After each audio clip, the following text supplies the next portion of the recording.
Eu demorei um tanto para lançar esse vídeo porque eu fui fazer uns estudos, né, a respeito. Eu queria estar bem embasado, então eu pesquisei artigos tanto na língua portuguesa quanto na língua inglesa, que vocês sabem que é a língua original, vamos dizer assim, da ciência hoje em dia, né? É a língua em que mais saem estudos científicos. E eu tentei fazer uma coisa bem metodológica, né? Uma coisa mais enviesada para o lado dos números, das pesquisas mesmo que eu estava vendo. Só que eu percebi que, além de ser demorado e de dar muito trabalho, talvez não fosse uma coisa prática a se fazer.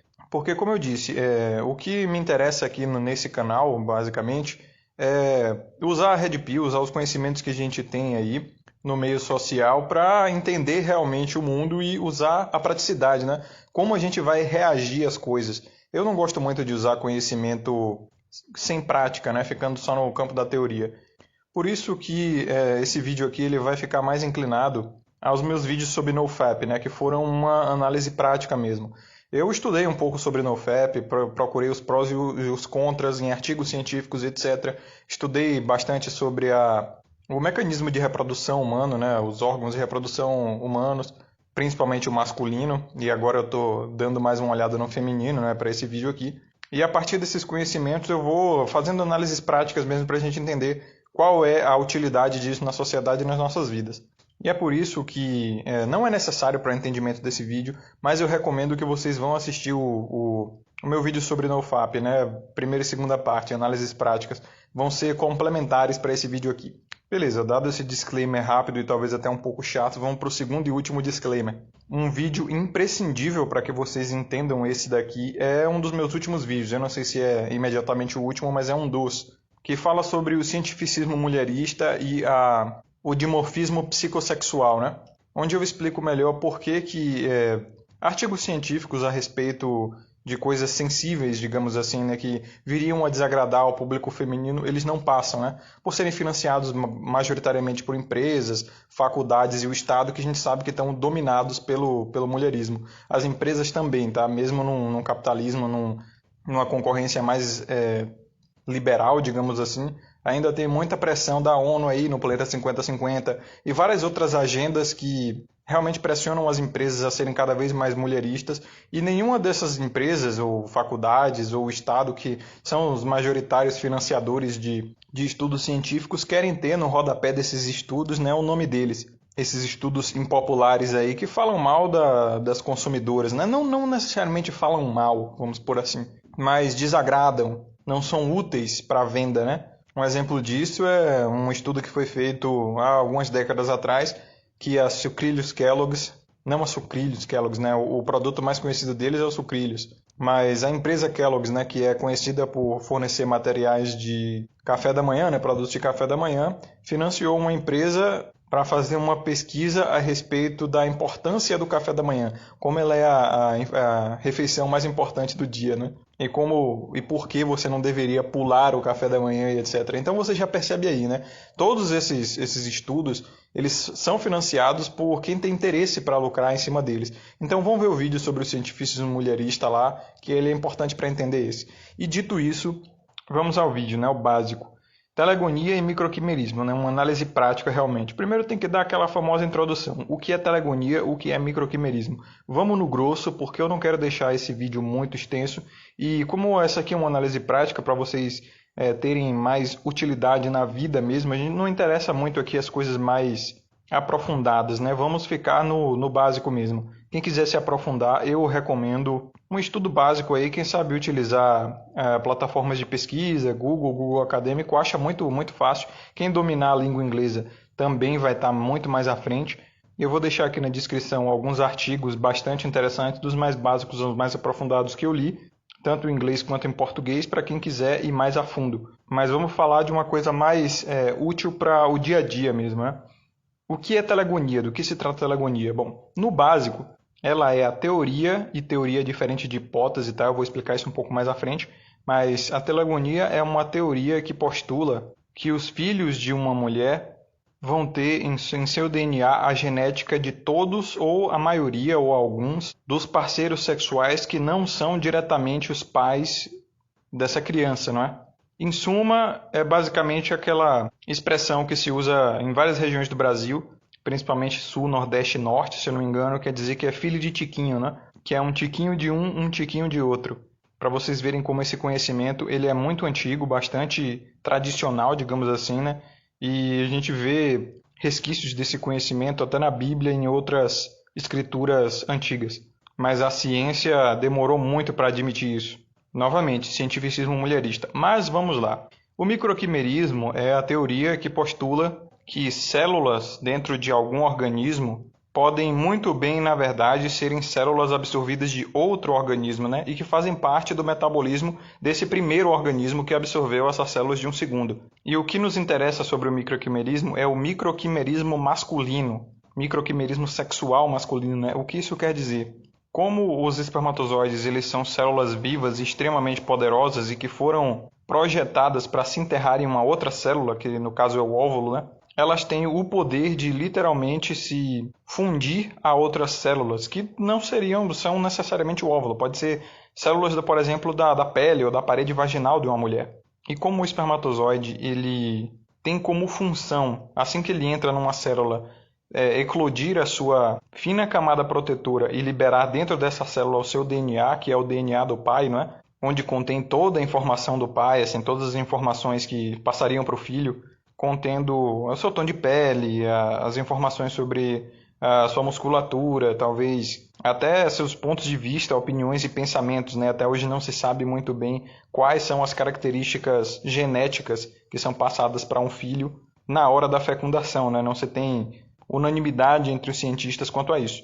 Mas é muito, muito possível, é muito provável que sim, você quando tem um filho, o homem quando tem um filho, ele passe para esse filho as suas opiniões, o seu modo de pensar, coisas mais metafísicas, talvez até valores, né? Até porque a gente sabe, a memória genética que a gente tem, por exemplo, de ter medo de cobra. Uma criança que nunca viu uma cobra na vida, ela instintivamente tem medo. Por quê? Porque essa memória foi passada há milhões e milhões de anos, né? De pai para filho, de filho para neto e assim sucessivamente. Então, coisas marcantes, né? Ideias marcantes, elas são passadas assim de pai para filho. A gente não tem certeza se opiniões e etc. são também genéticas, mas é muito, muito provável, eu acredito que sim. Então aí você percebe como é que ocorre o microquimerismo sexual masculino, né?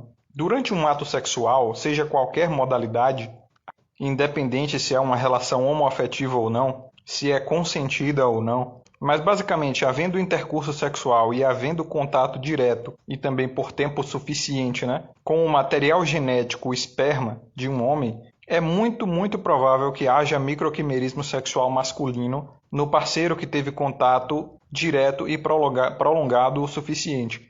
Por quê? Porque as células podem muito facilmente ter sido penetradas pelo gameta masculino, pelo espermatozoide, que também é uma outra célula especializada em identificar o óvulo e se enterrar nele. Só que, em muitos casos, os espermatozoides simplesmente se enterram na primeira célula que eles veem. E isso também faz parte da seleção natural. A partir daí, eles eclodem, entre aspas, né, lá dentro e liberam o seu material genético.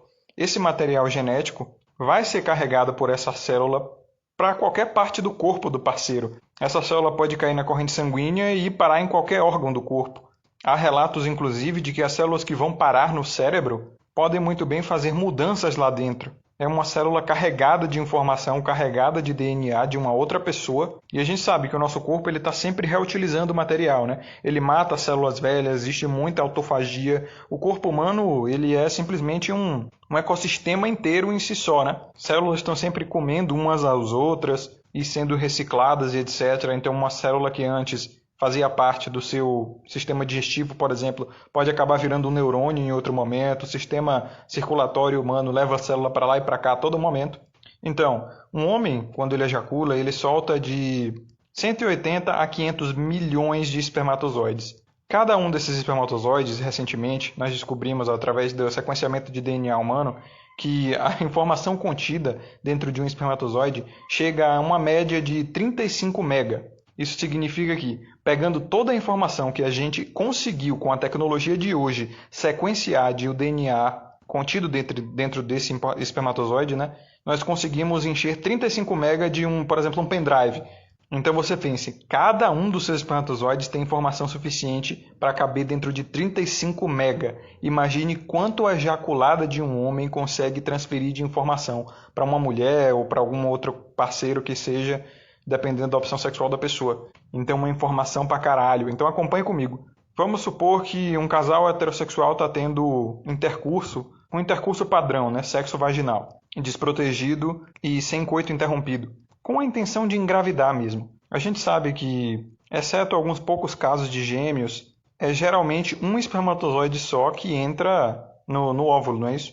Os outros milhões, ou eles morrem, mas muitos deles conseguem se enterrar nas células da parede vaginal da mulher. E é óbvio, essas células aí, a maioria delas, vai ficar ali no aparelho digestivo não, no aparelho reprodutor da mulher, mais precisamente o útero, e daí que surge a telegonia, porque o útero dela já está moldado a partir do parceiro ou dos parceiros que ela teve intercurso sexual desprotegido, não é?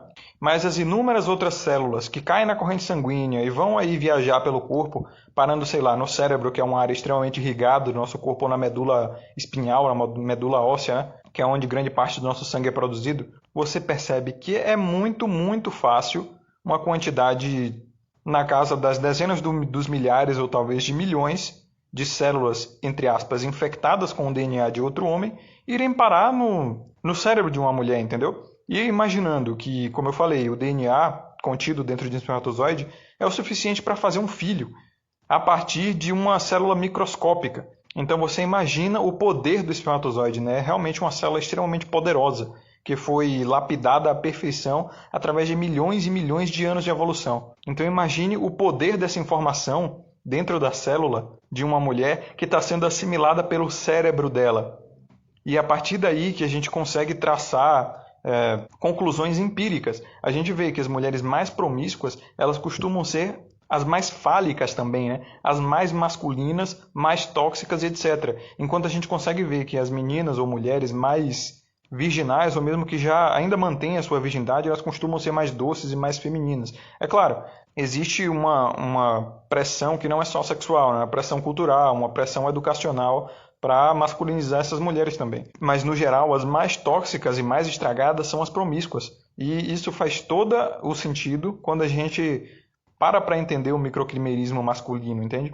Isso tem muito a ver também com o lúdico feminino, né? O lúdico feminino, uma coisa que o Trunks do Futuro também explica muito bem, é que quanto mais as mulheres elas têm relações com outros homens, não só a nível sexual, mas às vezes a nível romântico, a nível íntimo mesmo, né? Elas vão perdendo cada vez mais a possibilidade, a capacidade de criar vínculo, por conta da hipergamia mesmo, né? Quanto melhor o homem, mais ela vai excluindo os que eram piores que ele, a ponto desses literalmente se tornarem invisíveis para ela, né? Isso também faz toda a ligação com o microquimerismo masculino. Se ela já tem um material melhor dentro dela, um material genético melhor dentro dela, que não necessariamente levou à fecundação do seu óvulo, mas que está caminhando ali no sistema circulatório dela, enfim, em todo o corpo dela, para que ela vai querer um material mais velho ou mais fraco ou menos capaz, entendeu? Então você percebe que a ligação que a gente consegue fazer entre a promiscuidade da mulher e a incapacidade dela de criar vínculo não é só mental, não é só lúdica, não é só psicológica.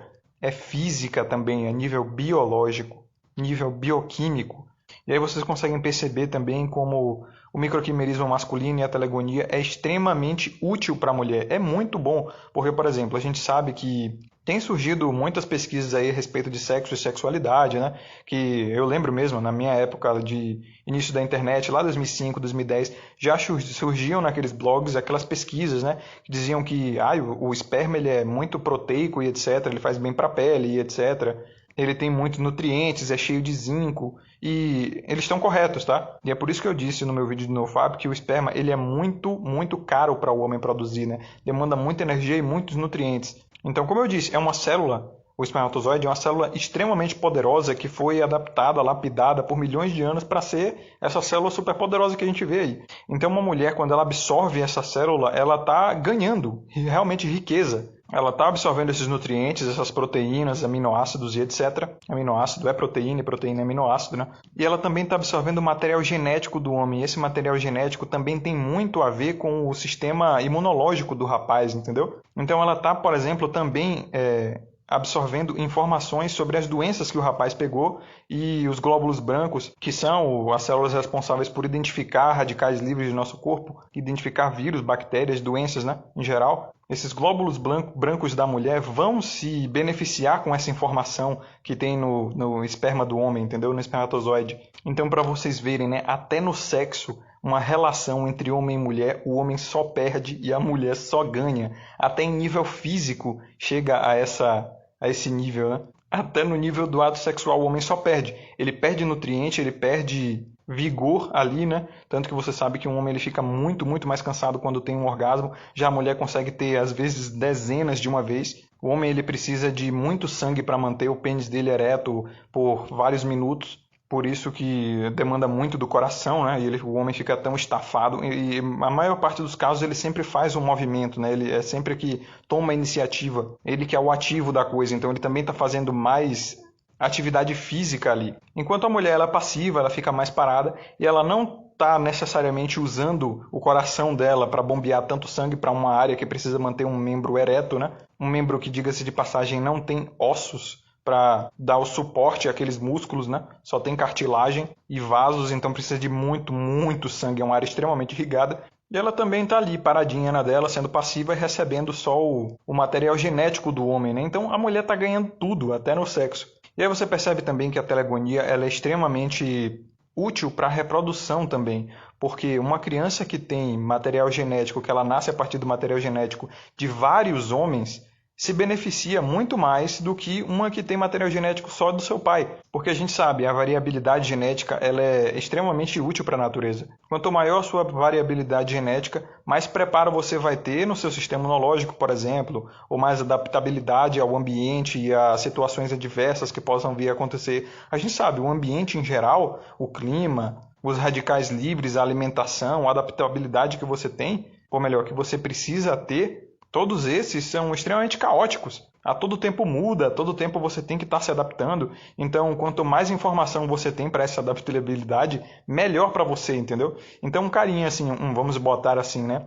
Uma criança que nasceu pura, só do seu pai, ela está muito atrás de uma criança que nasceu de telegonia de 10, 20 homens. Imagine, por exemplo, que dentre esses 20 homens que passaram telegonia para essa criança, imagine, por exemplo, que uma criança nasce com 50% do seu DNA formado por telegonia. Alguns dos estudos que eu deixei aqui na descrição chegam a números perto desse, mas estamos usando só uma suposição. Esses 50% foram passados por 5 homens, cada um contendo 10%, né? Os outros 50% do DNA da criança veio do seu pai mesmo. Dentre esses 5 homens que passaram, entre aspas, né, passaram telegonia para essa criança, vamos por assim, numa linguagem mais popular, cada um deles é de uma etnia diferente, vieram de uma parte do mundo diferente, têm informações completamente diferentes dentro do seu DNA. Comparado a uma criança, entre aspas, pura, que não tem telegonia nenhuma, a criança que teve telegonia, ela está muito mais à frente. Ela tem, por exemplo, um sistema imunológico adaptado a vários ambientes do mundo. Ela tem, por exemplo, um pouco do sistema imunológico do pai, que, dentre aspas, do pai, né? Ou do homem que acabou tendo intercurso com a sua mãe, né? Que veio, sei lá, de um lugar gelado, ou de um outro homem que veio de um clima árido, ou de um clima tropical, ou de um homem que tem uma etnia mais branca, ou de uma etnia mais indígena, de uma etnia mais japonesa, chinesa, oriental, sei lá. Então uma criança que tem telegonia, teoricamente, ela é muito mais rica. É claro, eu não estou fazendo juízo aqui, eu não estou dizendo se isso é bom ou ruim, mas do ponto de vista da natureza, isso é ótimo. E aí a gente consegue entender por que as mulheres se adaptaram para ser um vaso, literalmente, né? Um receptáculo. É por isso que o útero e a vagina da mulher são um receptáculo, para que elas possam literalmente absorver o material genético de outros homens e gerar um filho a partir da junção desses materiais genéticos. A vagina ela é altamente esponjosa, né? Ela absorve muito do que tem ali naquele meio. E como eu já falei aqui em alguns outros vídeos, a orgia é literalmente a forma mais comum que o ser humano se reproduziu. É tão comum que moldou até o formato da vagina da mulher e o do nosso pênis também, do pênis do homem. Obviamente, né? Tem que ser do homem. Foi meio redundância isso, mas vocês entenderam. Por exemplo, o pênis ele tem esse formato na ponta de cogumelo, né, de seta, porque ele evoluiu para, veja só que nojento, puxar o esperma de outros homens de dentro da vagina da mulher e evitar com que esse esperma fecunde ela. Porque, é claro, né, os que têm mais sucesso evolutivo são aqueles que não só têm filhos, mas impedem os outros de terem filhos. Porque assim os seus filhos vão ter menos concorrência, entende? E só os seus vão ter sucesso. Então você percebe que a organização de orgias ela foi tão comum na humanidade que moldou até a nossa proporção física, cara. E por mais que muitos alfas tinham sim seus haréns e protegiam de outros machos, a verdade é que esses eram raros poderosos, destacados e tal, que as mulheres costumam escolher e etc, né? Mas o cuquismo, isso aí também faz muito sentido para entender esse fetiche doentio que muitos homens têm, né? Meio que também é uma coisa instintiva, porque aconteceu repetidas vezes na nossa evolução. Então o cuquismo ele é meio que natural do ser humano, vamos botar assim. Isso é muito comum em outros animais também, por exemplo, cães, caninos, né? Que devido às semelhanças com nós, eles acabaram evoluindo junto com a gente também, né? Porque a gente começou a selecionar artificialmente eles para ajudarem a gente na caça e tal. Então você vê cadelas no cio na rua aí, né?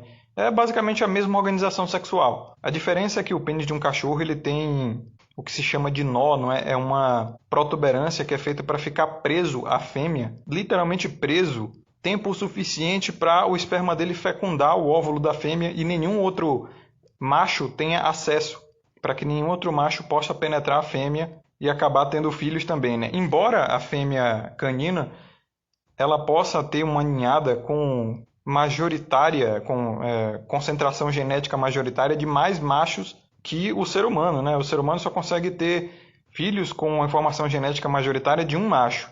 Já a fêmea canina ela pode ter basicamente filho de um macho, filho de 2, 3 machos, né? Até porque eles têm uma ninhada maior, tem mais mamas, né? Tem mais tetas para amamentar e tal. Chegam a ter 8, uma ninhada de 8, 12 em alguns casos, dependendo da raça. Então você vê, o canino ele também tem telegonia, entendeu? Já o ser humano, a telegonia é um pouco mais fraca, mas ocorre. E aí você vê, enquanto a organização sexual dos caninos fez com que o pênis do canino evoluísse para literalmente se travar a fêmea, impedindo que outros machos tenham acesso, o do ser humano evoluiu de tal maneira que teve que puxar o esperma de outro macho de dentro da fêmea. Ou seja, você já percebe aí que foi uma organização sexual mais em turnos mesmo, sabe? É como se um macho fosse lá, fizesse o que tem que fazer, saía, e outro macho ia e fazia o que tinha que fazer, saía, e aí você já sabe. Então, os que tinham a cabeça da glande mais propícia para puxar o esperma do outro macho tinha mais sucesso evolutivo, entendeu?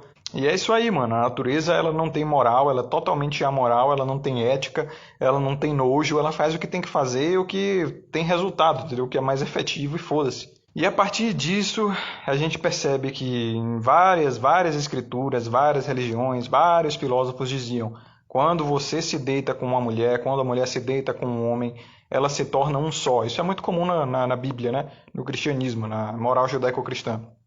Por essas e outras que a gente vê tanta exaltação à castidade na Bíblia e a moralidade sexual e a modéstia sexual e a virgindade, etc. Isso faz todo sentido. A Bíblia, o cristianismo em geral, foram os conhecimentos que mais trafegaram o mundo, né?